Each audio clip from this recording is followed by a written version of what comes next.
নমস্কার বন্ধুরা, কেমন আছেন সবাই? আশা করছি সকলেই ভালো আছেন। আমি স্নেহা, আমার চ্যানেল স্নেহাস ফ্রম বাঁকুড়াতে আবারও একটা নতুন ব্লগে আপনাদের সবাইকে অনেক অনেক স্বাগত জানাই। তো বন্ধুরা, এখন বাজে ঘড়ির কাঁটায় 7টা 10। তো আজকে আমি এই রাত্রেবেলা থেকেই ব্লগটা স্টার্ট করলাম। এই যে দেখুন, কড়াতে হচ্ছে এখন ম্যাগি। এই যে এটা ম্যাগি হচ্ছে কড়াতে। চলুন, হয়ে গেছে ম্যাগিটা, অনেকক্ষণ আগেই বসিয়েছিলাম। এই যে, তো আজকে আমি আপনাদের সঙ্গে শেয়ার করব একটা রোলের রেসিপি। এটাকে ওই কি বলবো, সবজি পনির সমস্ত কিছু দিয়ে একটা রোল বানাবো। এই যে এখানে পনিরটা আমি টুকরো করে কেটে রেখেছি। এটা কিন্তু বাড়ির তৈরি পনির। আর এই যে এখানে সমস্ত প্রকার সবজি কেটে রেখেছি। তো চলুন, ম্যাগিটা ভোগ লাগাবো, তারপর প্রসাদ পাবো, তারপরে রোল করব। তো যাই হোক, চলুন আপনারা রোলের রেসিপিটা দেখতে থাকুন।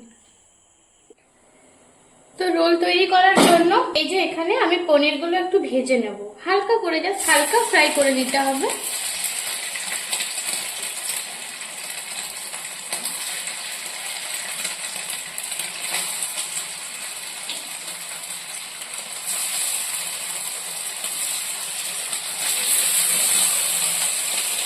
এখানে অনেকটা, প্রায় 300 থেকে 350 গ্রামের মতো পনির হবে। আমি আন্দাজেই বলছি। পনিরটাকে একটু হালকা জাস্ট ফ্রাই করে তুলে নেব।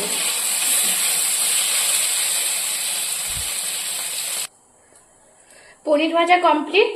এরপর চলুন পুরো মশলাটা রেডি করি। দেব অল্প পরিমাণে হিং তেলের মধ্যে।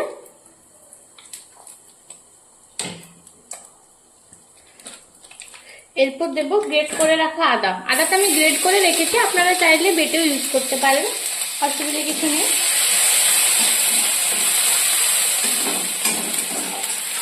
আদাটা একটু ভালো করে ভেজে নিতে হবে, যেন কোনো কাঁচা গন্ধ না আসে।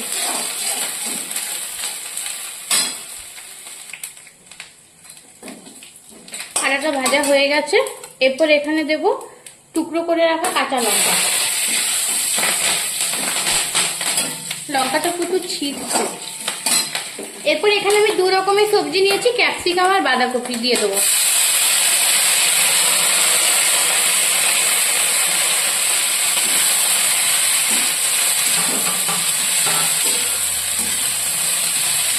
আপনারা চাইলে এখানে টুকরো করে একটু গাজরও দিতে পারেন, তাতেও কিন্তু খেতে ভালো হয়।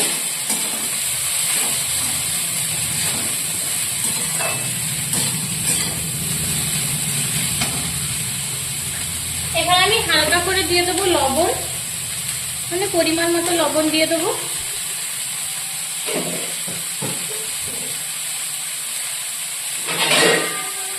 ব্যাস, লবণ দিয়ে আর কিছু করবো না। এরপর এটাকে আমি ভেজে নেবো, একটু ঢাকা দিয়ে ভেজে নেবো।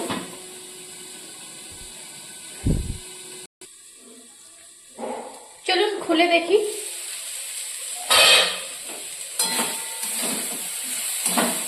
দেখুন, এটা কিন্তু আমার ভাজা হয়ে গেছে। ক্যাপসিকাম কিন্তু খুব বেশি ভাজা চলে না, এটা কিন্তু যত হালকা ফ্রাই হলেই কিন্তু হয়ে যায়। জাস্ট অল্প দেব জল।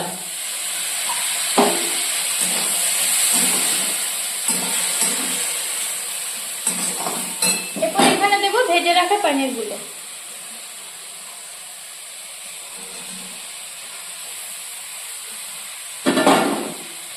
এরপর দেব অল্প পরিমাণে কাশ্মীরি লাল লঙ্কার গুঁড়ো। এটা অপশনাল, আপনারা চাইলে নাও দিতে পারেন। এরপর এখানে একটা জাস্ট স্পেশাল মশলা দেবো। এখানে তেজপাতা, গোলমরিচ, গোটা জিরে, গোটা ধনে, গোটা গরম মশলা সমস্ত কিছু একটু ভাজা আছে, ব্যাসটা দিয়ে দিলাম। এরপর এটা দিয়ে খুব ভালো করে নাড়াচাড়া করে নেব।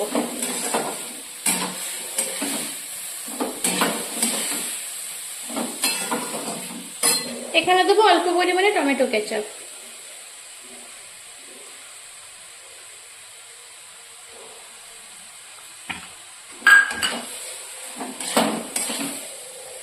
এখানে আপনারা চাইলে একটু গোলমরিচের গুঁড়ো অথবা সসও দিতে পারেন, যে কিছু দিতে পারেন, কোনো অসুবিধা নেই, কিন্তু আমি দেবো না, একদম সিম্পলভাবেই করলাম।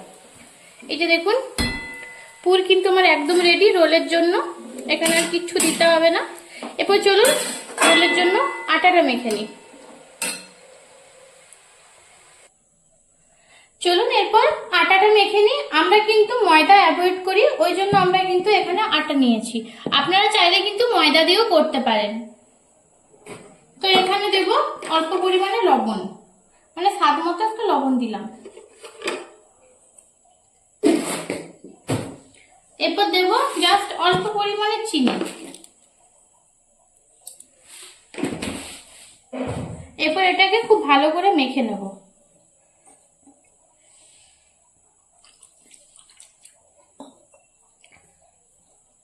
আপনারা একটু সাদা তেলও দিতে পারেন, কিন্তু আমি আর দিলাম না, এতেও কিন্তু খারাপ হয় না।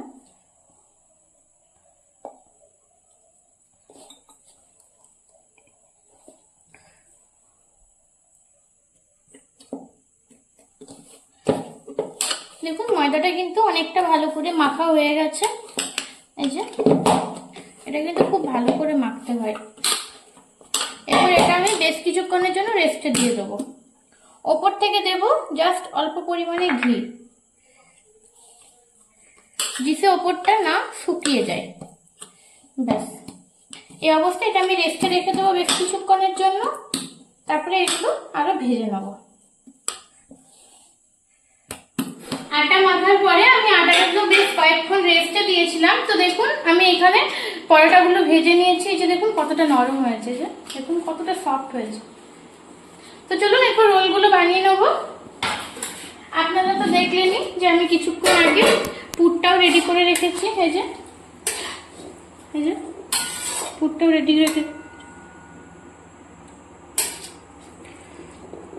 এরপর চলুন এগুলোকে আমি একটু রোলের আকারে সাজিয়ে নেব।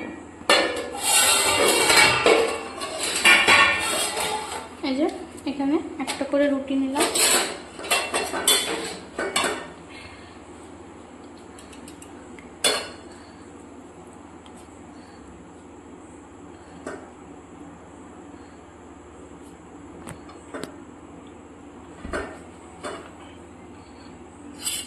এরপর এখানে দেবো অল্প পরিমাণে টমেটো সস।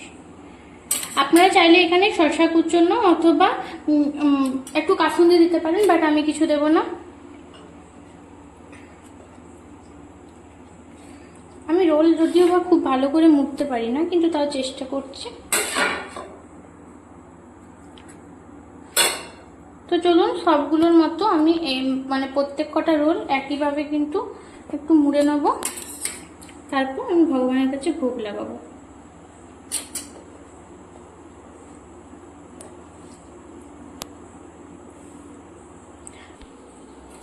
সব রোলগুলো কিন্তু আমি একদম রেডি করে নিয়েছি। এরপর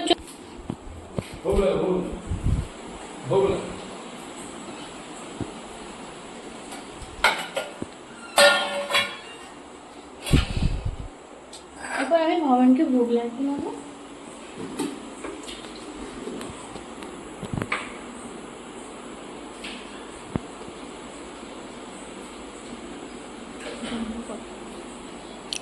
এই তো ভোগ লাগা কমপ্লিট। ওর ভোগটা তুলে নেব। এই যে দেখুন এখানে কি আছে, গুবলু। এই গুবলু, তোর ভালো নাম কি বল, এখানে বল। সৃজিত কুন্ডু। কি? সৃজিত কুন্ডু। সৃজিত কুন্ডু। তো এই তো ভগবানের জায়গাটা পুরো পরিষ্কার করে নিয়েছি। তারপর শেষে সবাই ভগবানের দর্শন করে নিন। যা গোপু,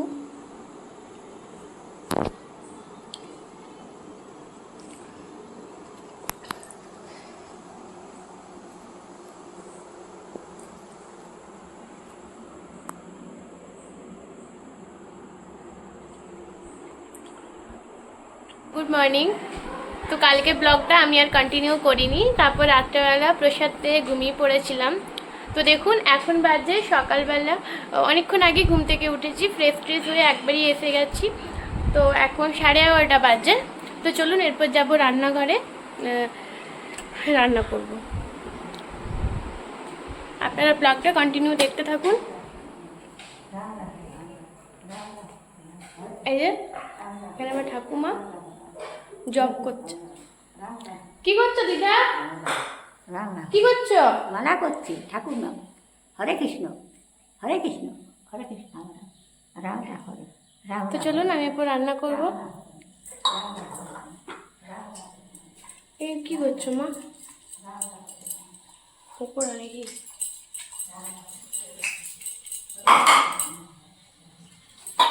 তো চলুন আজকে হবে খিচুড়ি। এই যে এখানে মা সমস্ত কিছু সবজি কাটাকুটি করে রেখেছে, এই যে আর বাঁধাকপিও কেটে রেখেছে, ওই যে নিচে আছে। তো চলুন রান্নাটা শুরু করি। এই যে দেখুন এখানে আমি করছি কুমড়ো দিয়ে পকোড়া।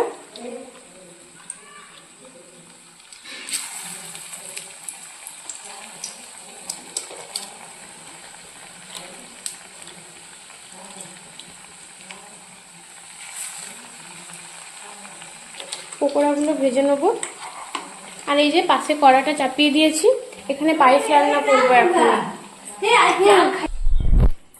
এই যে এখানে দুধটা বসিয়ে দিয়েছি পায়েস হওয়ার জন্য। আর এই যে পায়েসের জন্য চাল নিয়ে নিয়েছি গোবিন্দভোগ।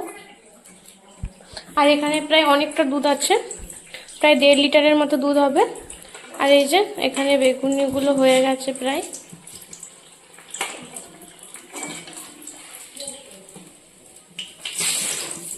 প্রায় ভাজা কমপ্লিট।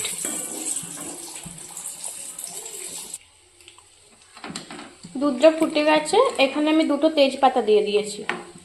এই যে এরপর এখানে দেব এই গোবিন্দভোগ চালটা।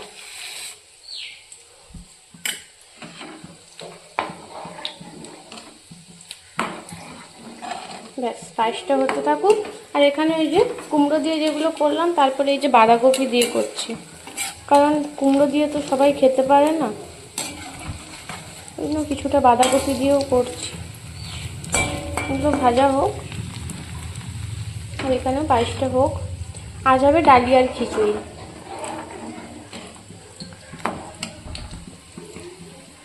দেখুন খিচুড়ির জন্য এখানে কুমড়ো ফুলকপি কাটা রয়েছে। আর এখানে এই যে আদা আর কাঁচা লঙ্কা, এটা একটু বেটে নেবো, আর তেজপাতা। যে এখানে বাঁধাকপিটা কাটা রয়েছে, অল্প বাঁধাকপি দিলেই হবে।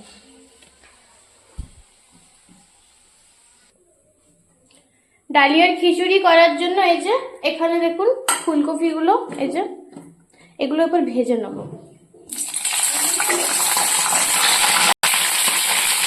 এখানে দেখুন ফুলকপিগুলো একটু বড় বড়ই রেখেছি।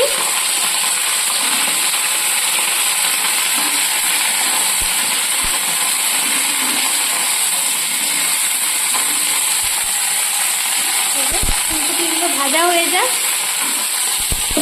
এই সাইডে পায়েসটা হচ্ছে।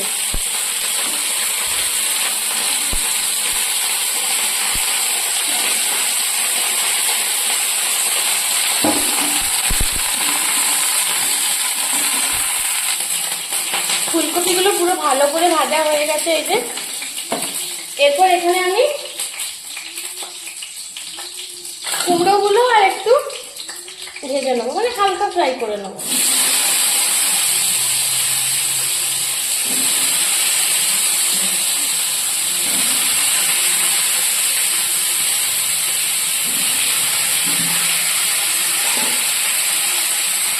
এর সাথে দিয়ে দেবো বাঁধাকপি। এই দুটো একটু হালকা ফ্রাই করে নেব, যেন ওই কাঁচা ইয়েটা না, মানে কাঁচা কাঁচাটা যেন না থাকে, জাস্ট হালকা।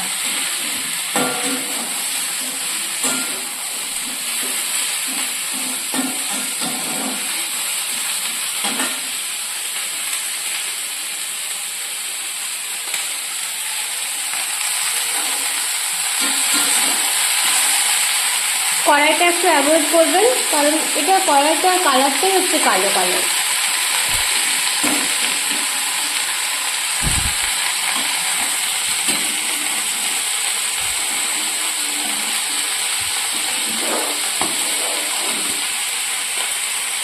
পায়েসে সবসময় দুধের পরিমাণ বেশি দিতে হয়। আর এই যে পকোড়াগুলো কয়েকটা করে রেখেছি,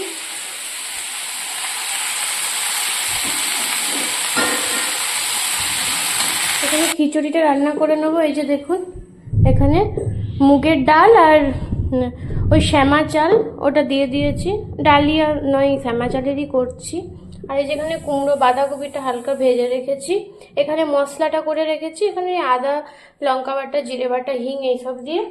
আর এই যে এখানে পায়েসটা আমার পুরো রেডি। এই যে পায়েসটা কমপ্লিট হয়ে গেছে। চলুন একটু খিচুড়িটা পুরো বসিয়ে দিই, একসাথেই দেবো।